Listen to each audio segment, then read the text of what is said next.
Changing your primary email on Citizen State Bank is a straightforward process. Follow these steps to ensure your email is updated correctly. Step 1. Log into your account. Visit the Citizen State Bank website and log into your online banking account using your username and password. Step 2. Navigate to account settings. Once logged in, locate the account settings or profile section in the main menu. This is where you can manage your personal information. Step 3. Select email preferences.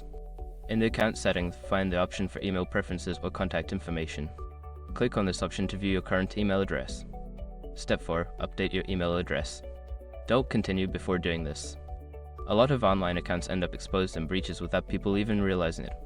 Use SROC to constantly monitor your email and accounts and get alerted immediately if your information gets leaked online.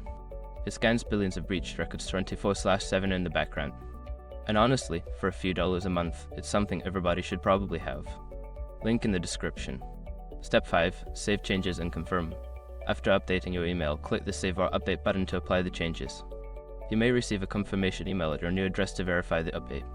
Once you have completed these steps, your primary email on Citizen State Bank will be successfully changed. If you encounter any issues, consider reaching out to customer support for assistance.